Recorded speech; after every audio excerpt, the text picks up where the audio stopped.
Bonjour, bonjour la famille esika bozwami kombo na ezali Mimi soki eza mbala liboso tala ngai napesi bino mbote na babone na ngai nyonso ezala kaleza babone na ngai sika tikati nzambe aleka na kopambola bino bisika bozwami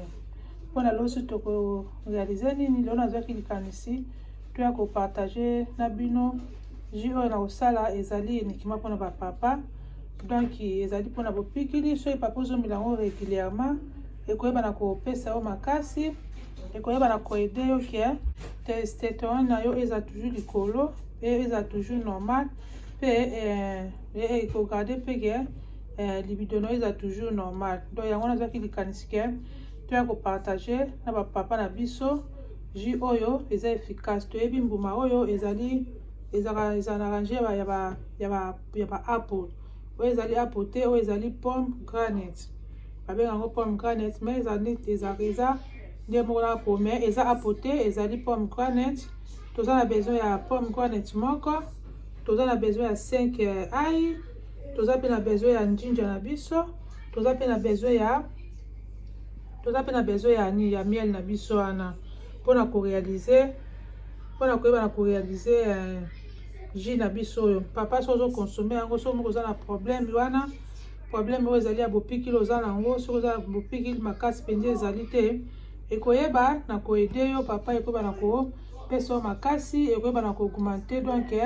ekoyeba na koaugmente force na donc na bavideo nango esolobaka papa soki moki oza na constat oza na problème wana ya bopikili kende okutana jipi na yo jipi azali wana mieux placé mpona koyeba na koede yo ndenge nini okoyeba na kosala po oyeba na komatisa bopikili na yo omona soki ozokonsome yango boye ozozwa yango régulièrement ekoyeba na koede yo ekomatisa bopikili na yo donc yango wana nayaki topartage bango nyonso to ya pomme granate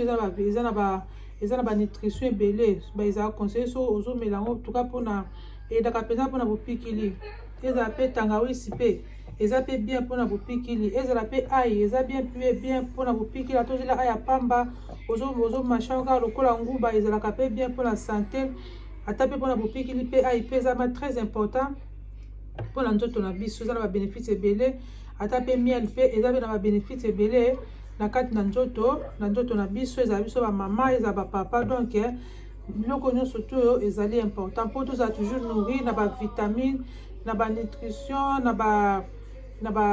baminerale na bazinke donc nde omoni toekogarde biso ke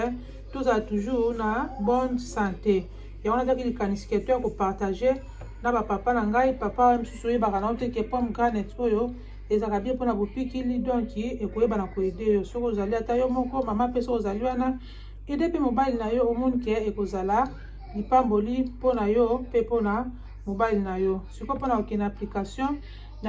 nakende kokata sikoyo nalonga baposo ya pomme granate oyo na baposo ya njinja na baposo ya ai na ngai comme ça na osala nini na koyeba na komixe yango wana tokutani a tout à l'heure sikoyo na bandi kokata banjinja na ngai nalonga mpe na baposo ya ai na ngai na kokata mpe na pomme granate wana nalongoli baposo nsima na kosukola apres na tiango na kati ya blender na ngai mpona mixe yango eza vraiment efficace mpona bapapa papa so oza na problème ya bopikili oza kokonsome yango vraiment omonaki ekoede yo ekoyeba na kopesa yo makasi mpe so oza na problème ya spermatozoïde nyonso eza makasi te so ozokonsome remède oyo papa ekoyeba na koede yo donc toza komona wana pomme granate eza antioxydant yango ekendaka na kotraite biso na kati mpona baorganisme na biso toyebi ke njinja mpe eza moko mpe antioxydant soki papa mpo ozokonsome yango epesaka mpe makasi ya bopikili ai mpe eza mpe moko mpe antioxydant donc papa soki ozokonsome yango ekoyeba na kosunga so oza na problème ya bopikili donc ekoyeba na komatisa libido na yo soki eza na se mpe soki baspermatoïde eza mpe ya kokita ekoyeba na koede yo omonike okóma na qualité ya baspermatozoïde ya bien yango nazwaki likanisi na ya kopartage na bapapa na ngai ekoyeba na koede yo soki ozomela yango ata boye soki omoniki eza na problème ya bopikili ya makasi soki ozokonsome yango donc ozokonsome verre moko na ntongo verre moko na poko avant olala okomona ke ekoyeba na koede yo mpona ozala toujours makasi ntango okutana na molongani na yo donc yango wana nazokatakata boye soki nasilisi na sukoli yango nake na tiango na kati ya nake kotia na kati ya ya mixeur na ngai na mixer. Après papa komela nwango okotia nini otie pe na lutu moko ya nini na lutu moko ya miel eza na osangisi yango omeli eza vraiment efficace mpona ba papa. Mama pe so ozana so ozotela tela pe mobali na yo oki pe koede pe mobali na yo ozosela ye pe ezaka mpona bénéfice na bino nyonso mibale. Donc papa partager vidéo soko otali vidéo partager pa papa mosusu oyo baza na problème oyo ekoyeba pe na koyede papa kogarde yango yo moko te oleka pe na kopartage pe apa na papa mosusu ekoyeba na koyede ata pe mama partager. Donc mpona toujours na avancement ya chaîne ya Mimi Nekaka. Donc boza toujours branché bolanda vidéo ntina suka bapapa ekoyeba na koyede bino. Sikoyo nasisi kokata biloko nyonso yango wana na kati ai na kati njinja na kati pe pomegranate na ngai na yesu kuna kende kotia na kati ya blender na ngai po sikoyo na banosa nini na banda konika yango. Donc nde nalobaki liboso ke papa eza vraiment efficace. Donc soki oza na problème wana ko néglige te mela papa ekoyeba na koyede yo. Soki na bato so moke problème ya makasi papa kofanda te kende luka jipi na yo bio luki docteur no famille docteur akoyeba na koyede yo akoyeba na kopesa conseil nde nini okoyeba na kosala po ete ozongisa bopikili na yo. Donc yango wana na sukoli njinja na sukoli pe na ai na ngai yana kosa ngo suko na kati ya blender mpona banda konika yango apres tokoyeba na komona nde nini ya nini na biso jus na biso ndenge nini ekoyeba na kobima. Papa ndo ozali wana soki no osabone na Mimi Nekaka TV te mama jeune fille jeune garçon zwa opportunité ya kosabone na Mimi Nekaka TV pe soki osabone kobosa te na kocliquer cloche ya notification po cloche ya notification eza vraiment très important po soki natie bavideo na nga neti ya babien-être boye papa okanda komanke te omoni ke youtube na kosignale oke Mimi Nekaka tie video ya bien-être ekende kolanda ekozala kaka bénéfice mpo na yo papa na ngai. Donc bosabone soki bosepeli na remède na nga oyo bopartage bolake bokomante. Donc soki mpoza na question mpe ya kotuna papa otikeli nga message naza disponible wana mpona koyeba na koexplike yo ndenge nini okoyeba na kosalela yango. Donc bozala toujours branché bapapa bolanda video ti na suka.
Sikoyo ngai nasisi konika njinja na ai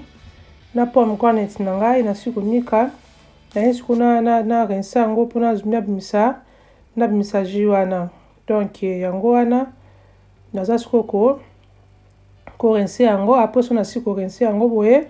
nakoyeba na kotia yango na kati ya verre. Apres papa okoyeba na osala nini okoyeba na kokonsome yango mpe soki osali na yo boye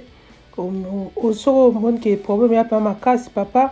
omelango ata pendant 2 semaines tongo pokwa okomona ekoyeba na koyede yo.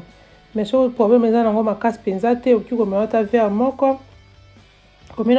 moko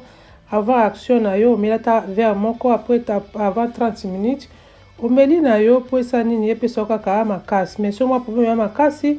okoki komela yango ata pendant 2 semaines osala jus na yo boye ta ndenge eza wana. Donc eza vraiment efficace papa. Soki omeki yango okoyeba na kopesa ngai raison. Pomme granette osoki na supermarché osombi pomme granette na yo, osombi njinja na yo, osombi ai na yo, osombi na miel na yo tie. Donc ekosani ekoyeba na koyede yo. So po olingi okoki mpe komela yango kaka boye, mais de préférence il faut kotia nini koyeba na kotia yango miel, po miel mpe eza très important na remède oyo. Yango wana ngai na kopartage na bino otie lutu na yo moko. So po olinga sukali, olinga too much sukali mingi, okoki mpe ata 2 cuillères na yo ya miel. Donc ekoyede yo papa. Donc mimine kaka za wana mpona bino bapapa, mpona koyela bino toujours baremède, mpona toujours na bopikili en fait ke papa libala na yo esa nini eyebana kozala na kimia ata ndenge remède na ngai ebimi, ta ndenge jus na ngai ndenge ebimi boye. Soki ozomela yango papa ekoyede yo mpona baspermatozoïde nyonso soki eza ya kolemba ekopesa yango makasi, ekopesa yango qualité, mpe ekoyeba na koyede libido nyonso soki eza ya kokita ekoyeba na kopesa makasi mpo toujours ozala toujours papa ozala en forme. Donc yango wana oyo sikoyo ezali deuxième recette na biso. tokoyeba na kosala mpe jus na biso oyo eza mpe supeka makasi mpona bapapa na biso.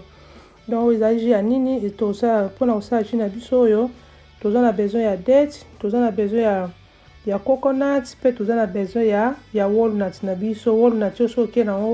oke na basupermarché nyonso tu okoyeba na okuta no yango. Date wana mpe soki na supermarché okuta, soki coconut mpe soki oke na supermarché kokoti eza nango partout, donc na basupermarché. Donc oyo mpe soki ozokonsome yango papa ekoyeba na kopesa énergie, ekoyeba na kopesa makasi, ekoyeba na komata tu surtout mpona baspermatozoïde soki eza ya kolemba ekoyeba mpe na kopesa yango makasi. Vraiment papa consommer mpe jus oyo ya remède oyo eza vraiment efficace. Donc toyebi wana ke date wana mpe eza mpe moko mpe antioxydant. soki ozokonsome yango soki ozokonsome yango eyedaka mpe mpona basystème digestif na biso. Walnut wana mpe eza mpe moko mpe ya antioxydant. Donc ezalaka toujours bien, epesaka mpona surtout soki oza na problème. Donc soki ozomela yango mingi edaka bien mpona nini na cerveau, ezalaka bien mpona cerveau. Walnut wana ekontrolaka mpenza cerveau soki ozokonsome yango. Coconut wana mpe eza bien mpona bapapa na biso, mpona soki ozokonsome yango mingi epesaka spermatozoïde ya qualité ya bien. Donc yango wana nayaki mpo toyeba na kopartage. sikoyo naosala nini, nazokata coconut na ngai mike na katikati yango, na longoli mpe deja date wana nasomaki na asta eza deja basi balongoli bambuma deja avant konika yango. Faut make sure ke olongoli bambuma eza deja kolonga bambuma deja. So na kati coconut oyo lelo nasukoli yango coconut nasukoli, donc natia na kati ya blender nasangisi yango na date wana. Oza na besoin ya 5 date, okotia yango 5 date na yo mpe na walnut na yo, mpe osangisi yango esika moko oniki yango papa. Eza vraiment makasi, eza vraiment efficace. Yo omonaka nde nini jus wana ekobima. Donc soki ozokonsome yango boye papa ekoyeba na koyede yo, donc ekopesa yo énergie, owana toujours kozala toujours na makasi. Donc yango wana mimini kaka yaki kaka mpona kopartage na bapapa. Ata mpe biso mama mpe totina biso komela yango eza mpona kopesa donc énergie, kopesa makasi. oyo bafatigue ezozomela yango omona kosala nini ekoyeba mpe na koyede. Mais surtout mpona bapapa mpenza baza na besoin bopikili so bazokonsome yango ekoyede bango. yango wana sikonika bomoi ndenge nini jus na ngai ndenge ebimi. sikoyo nazali korince yango, apres so nasi korince nazotia na kati ya verre na ngai.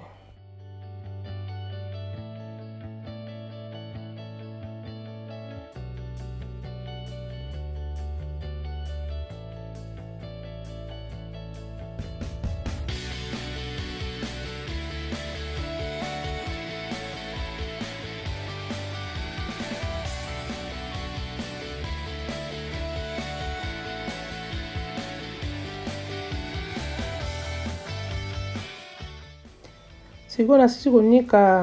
konika banini na ngai, kokoti na ngai na walnut na ngai na date na ngai. yango wana sikoyo naza kotia yango sikoyo na kati ya verre. papa ozomona nde eza kobima ta ndenge bavitamine eza ebele na kati papa. soki ozokonsome yango boye omoni ke ekosala nini ekoyeba na koyede yo. donc ndenge ezali wana date eza mpenza bien epesaka force mpe na énergie kokoti mpe ndenge moko epesaka force na énergie donc wol naturel mpe ezalaka bien mpona kotraite cerveau donc ezalaka bien mpenza mpona kotraite cerveau soki ozokonsoma o mingi papa ekoyede yo mpo ete cerveau na yo toujours ezala tandi yango wana donc bapapa so bosepeli na baremede na sali bino pourquoi pas bolaki bapapa bopartage papa partage mpe papa mosusu mpe aki mpe kotala boye partout azali aki kosomba baingrédient na ye mpe asali azomela yango mpe boye kosala nini ekoyeba na koyede yango wana donc nazwaki kanisi topartage na bapapa mama mpe so oza na ndako oza na papa sela mpe mobali na yo boye ekoyeba mpe na koede mpe mobali na yo eza kaka mpona bénéfice na bino nyonso mibale donc yango wana namoniki nakomi na ngai na suka ya video na ngai baji na ngai mibale yango nasali oyo ya liboso wana ezali jus ya pomme granette njinja na ai na nini na ani ya mibale ezali jus ya eza remede ya kokoti ya coconut ya walnut na date donc ta ndenge ezali wana ozomaki tala ndenge kaka nde eza kobima wana papa so ozokonsoma ngo boye okoyeba na kopesa ngai raison okoyeba na toujours na kozala na force donc mpe okoyeba na toujours na kosepelisa mwasi na yo donc namoniki mpona lelo tosukisi awa mpona video na ngai nasali basali de recette ya baremede na ngai mibale oyo bapapa mpona toujours koede bapapa na biso oyo baza na problème ya bopikili baza na problème ya libido eza na se baza na problème ya spermatozoïde so eza na qualité ya bien te so ozokonsome babiloko boye papa ekoyeba na koyede yo donc nalingi bino mingi bapapa yango wana kaka nazwaki likanisi to wana kopartage na bapapa donc tika ete nzambe aleka na kopambola bino bosabone bolake bokomante bopartage video